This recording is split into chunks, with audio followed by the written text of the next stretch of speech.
Welcome to four sides TV. West బెంగాల్లో ఎన్నికల polling ఒక గందరగోళంగా మారినటువంటి పరిస్థితి అయితే కనిపిస్తుంది. వెస్ట్ బెంగాల్కి సంబంధించి మొదటి ఫేజ్లో పోలింగ్ నడుస్తుంది. సుమారు 90% వరకు కూడా పోలింగ్ నమోదయ్యే అవకాశం ఉందంటూ కూడా అక్కడ అధికారులు చెప్తున్నారు. ఇప్పటివరకు 80% వరకు కూడా పోలింగ్ నమోదైందని చెప్పేసి ఎన్నికల కమిషన్ అధికారికంగా ప్రకటిస్తూ వచ్చింది.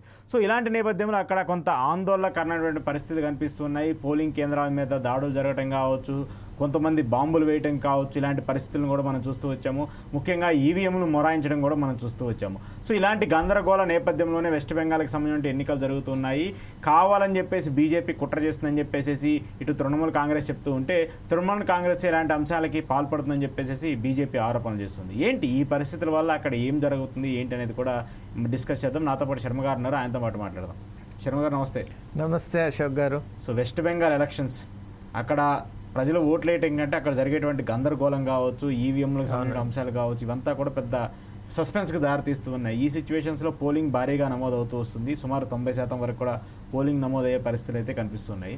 ఈ సిచ్యువేషన్స్లో ఈ దాడులకు సంబంధించి అక్కడ పార్టీలకు సంబంధించినటువంటి ఒకళ్ళ మీద ఒకళ్ళ చేసుకున్నటువంటి మాటల యుద్ధానికి సంబంధించి ఏం చెప్తారు? ముఖ్యంగా బెంగాల్ అంటే మనకు రెండు అంశాలు గుర్తొస్తాయండి.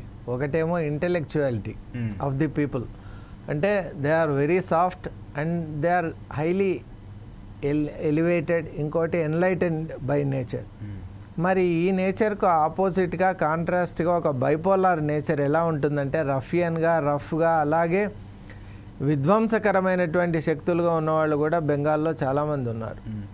మరి అసలు పాలిటిక్స్ అంటేనే రెండు వర్గాలకు కూడా అది సంబంధించింది. ముఖ్యంగా మరో వర్గానికి చాలా ఆసక్తికరం. కాబట్టి బెంగాల్లో ఎప్పుడు ఎన్నికలు జరిగినా అక్కడ చాలా తొందరగా, అంటే హైలీ ఇన్ఫ్లేమబుల్ అని మనకు పెట్రోలియం వాటి మీద రాసింటారు, ఆ టైప్ ఉంటారు. అంటే ఒక చిన్న పదం అటు ఇటు అయినా కూడా అతిపెద్ద ఘర్షణ అయిపోతుంది. అది ప్రత్యక్షంగా చూసాం. కాబట్టి మరి బెంగాల్లో ఉన్నటువంటి ఆ ఎమోషనాలిటీ లెవెల్స్ అంత హైగా ఉంటాయి. కాబట్టి డెఫినెట్గా అక్కడ ఇటువంటివి ఇవోక్ అయ్యేటువంటివి, ప్రవోక్ అయ్యేటువంటి సందర్భాలు చాలా ఉంటాయి.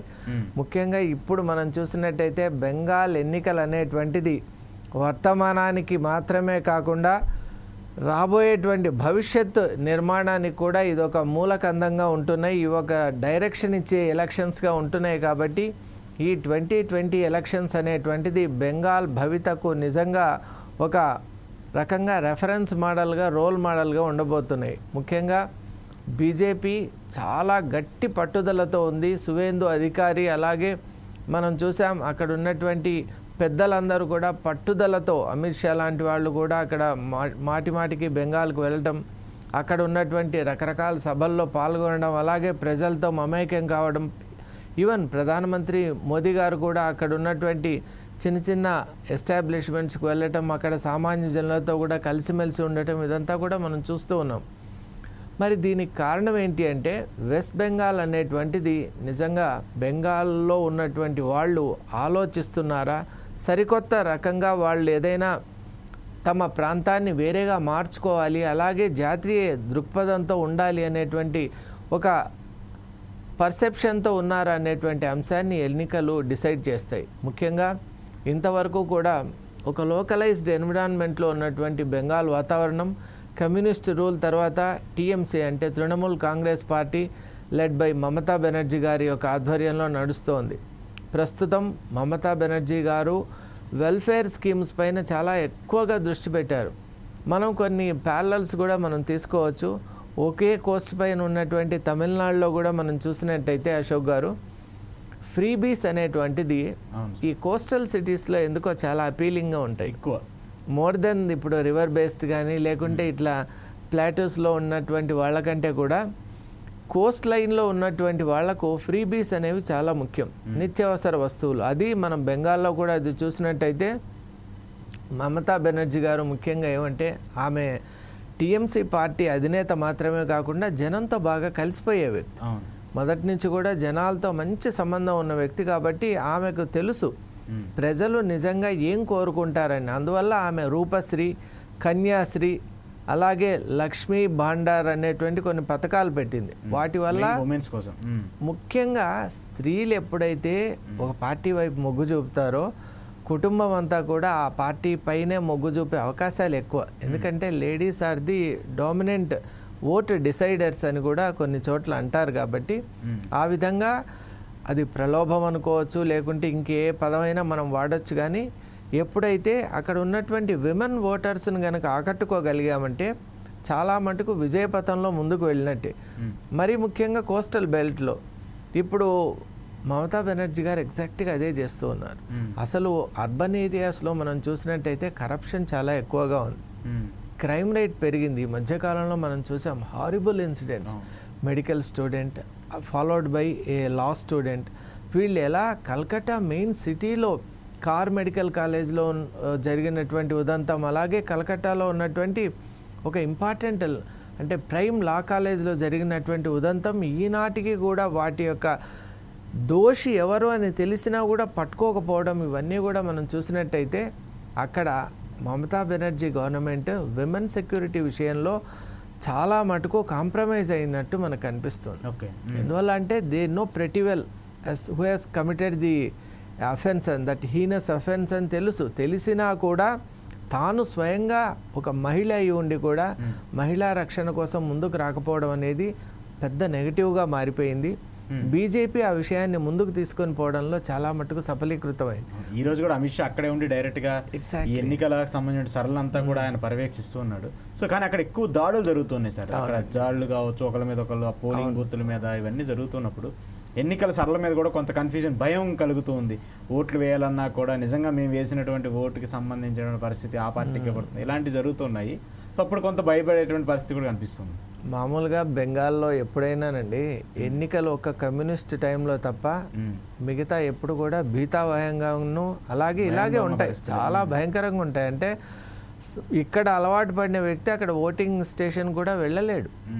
అక్కడ వాళ్ళకి అలవాటు కాబట్టి వెళ్తారు. అక్కడ ఉన్నటువంటి అరుపులు, గందరగోళాలు, పెద్ద పెద్దగా వాళ్ళు మాట్లాడే విధానం, అవన్నీ ఇంకోటి వాళ్ళు చూసే చూపు, ఇదంతా కూడా చాలా వేరేగా ఉంటుంది. ఇవన్నీ తట్టుకొని కూడా అక్కడ వాళ్ళు వెళ్ళి వాళ్ళు అనుకున్న వాళ్ళకే ఓటేసి వస్తారు. ఎందుకంటే అక్కడ వాళ్ళు కూడా రాటుదేలిపోయి ఉన్నారు కాబట్టి. ముఖ్యంగా బెంగాల్లో ఉన్నటువంటి విధానం ఏంటి అంటే మన సొసైటీకి ఇప్పుడు ఉన్నటువంటి పార్టీ వల్ల ఉపయోగం ఉందా లేదా అని చూసుకుంటారు. ఒకటి అది ఏమంటే ఇట్స్ ఎ లెర్నెడ్ ప్లేస్ కాబట్టి బెంగాల్లో ప్రతి ఒక్కరిలో ఉన్న ఒక్క మంచి లక్షణం ఏమంటే ఓట్ అనేది మన ప్రాథమికమైనటువంటి ఒక అది ధర్మం కాబట్టి మనం ఓట్ వేయాలి అనే కాన్షియస్నెస్ ఉంది. ఇక్కడ కొంచెం సదర్న్ స్టేట్స్లో ఎలా ఉందంటే దాన్ని ఏదో హాలిడేగా భావించే ఒక పద్ధతి కూడా ఉంది. ఈరోజు ఎన్నికలు అంటే అది ఒక హాలిడే అనుకొని వీళ్ళ పని వీళ్ళు చేసుకుంటుంటారు. కానీ ఇది హాలిడే కాదు, మన కాన్స్టిట్యూషన్ ఇచ్చిన రైట్ను నిలబెట్టుకునే డే అని మనం గుర్తుపెట్టుకొని ఓటింగ్ స్టేషన్కి వెళ్ళి అక్కడ మనం ఓటేసి రావాలి. మరి ఆ రకంగా అయితే అక్కడ బెంగాల్లో చైతన్యం బాగుంది. ఖచ్చితంగా మనం ఇంట్లో ఉన్న కూడా పిలుచుకొని పోయి ఓటే ఇస్తారు. అలాంటి సంఘటనలు కూడా ఉంటాయి కాబట్టి పర్సంటేజ్ ఈసారి మరీ ఎక్కువగా ఉంది. మీరు చెప్తుంటే it has crossed 80 by now అంటే ఇంకా still some time is left కాబట్టి definitely that's a very big achievement. అందువల్ల అంటే మామూలుగా మనం 60% అంటేనే పెద్ద అనుకుంటాము. ఇప్పుడు 2 స్టేట్స్లో తమిళనాడులో ఇక్కడ చూస్తే 80 దాటిపోయింది. మరి టర్న్అవుట్ అనేది చాలా పెద్ద విషయం. ఎందుకంటే మామూలుగా ఒక 10% అనేది అవుట్ ఆఫ్ స్టేషన్ ఉంటారు, ఎక్కడైనా కూడా అవైలబుల్గా ఉండరు. ఇంకోటి కొంతమందికి నిజంగానే ఎమర్జెన్సీస్ ఉంటాయి, సాధ్యం కాదు. కాబట్టి 90లో 80% వచ్చారంటే నిజంగా హై టర్న్అవుట్ అని మనం చెప్పుకోవచ్చు. ఆ రకంగా చూస్తే హై టర్న్అవుట్ వచ్చింది కాబట్టి ఈసారి ఇది ఎవరిని ఫేవర్ చేస్తుంది అనేటువంటి అంశం కూడా ఇప్పుడు పెద్ద అనలిస్టులు అందరూ కూడా చర్చిస్తున్నారు. ఎందువల్ల అంటే టర్న్అవుట్ పెరిగితే మామూలుగా కంటిన్యూటీకి అదొక సింబల్ అని అనుకుంటాం. కానీ కొన్ని సందర్భాల్లో మనం చూసాం when they want to oppose, when they want to teach a lesson to the party in power, అప్పుడు కూడా హై లెవెల్ ఆఫ్ ఇట్లా టర్న్అవుట్ రావటం, ఆ మొత్తము అందరూ కూడా ఒక పార్టీ వాళ్ళ మనసులో ఉన్నటువంటి పార్టీని సమర్థించడం, ఓటు వేయటం, గెలిపించుకోవడం, ఆ పార్టీ ద్వారా తమ ప్రగతికి ఒక మార్గాన్ని నిర్మించుకోవడం కూడా మనం చూస్తూ ఉన్నాం. కాబట్టి మేబీ ఇప్పుడు ఎలా ఉందంటే బీజేపీకి కూడా అక్కడ arts are favouring BJP also. Suvendu Adhikari లాంటి పెద్ద పెద్ద అక్కడ నాయకులు ఉన్నారు. అలాగే వాళ్ళు టీఎంసీ నుంచి వచ్చారు కాబట్టి వాళ్ళకు గ్రాస్ రూట్ లెవెల్స్ యొక్క కనెక్టివిటీ బాగా ఉంది. అసలు టీఎంసీ అంటేనే గ్రాస్ రూట్ కాబట్టి వీళ్ళు కూడా అదే మోడల్ను ప్లాన్ చేసుకుంటూ ఇప్పుడు అక్కడ బీజేపీ ఏం చేస్తోందంటే టీఎంసీలో ఉన్నటువంటి ఎలిమెంట్స్ కమ్యూనిస్టులలో ఉన్నటువంటి ఎలిమెంట్స్ అలాగే బీజేపీలో ఉన్నటువంటి ఎలిమెంట్స్ మూడు కలిపి త్రివేణి సంగమం లాగా చేసింది. ఓకే, చేసి they want to touch people, hit people and commute with people. కాబట్టి BJP is going to give a tough fight అని అనిపిస్తుంది. ముఖ్యంగా పెద్దలందరూ అక్కడ వచ్చి వాళ్ళ క్యాంప్ పెట్టుకొని చేయటం, అలాగే వాగ్దానాలు చేయటం. ఖచ్చితంగా బెంగాల్ కనుక ఇప్పుడు రూలింగ్లో ఉన్నటువంటి ఆ పార్టీతో కనుక అలైన్ అయ్యి వచ్చినట్టయితే బెంగాల్ ఒక సోనార్ బెంగాల్ అని అంటారు. అంటే గోల్డెన్, మనం ఇక్కడ కదా బంగారు తెలంగాణ అన్నట్టు సోనార్ బాంగ్లా అంటారు. అట్లాగా అయ్యే ఛాన్స్ కూడా ఉంది. కాబట్టి మేబీ ఆ జాతీయవాదాన్ని కూడా ప్రజలు ఇప్పుడు అందుకోగలిగిన స్థితిలో ఉన్నారని నేను అనుకుంటాను. ఓకే, చూద్దాం శర్మ గారు. ఇది చాలా క్రిటికాలిటీకి సంబంధించిన ఇష్యూ కాబట్టి మరి దీనికి సంబంధించి బెంగాల్ ప్రజలు ఎలాంటి తీర్పునిస్తారనేది కూడా చూడాలి. Stay tune with foresight TV. Thank you.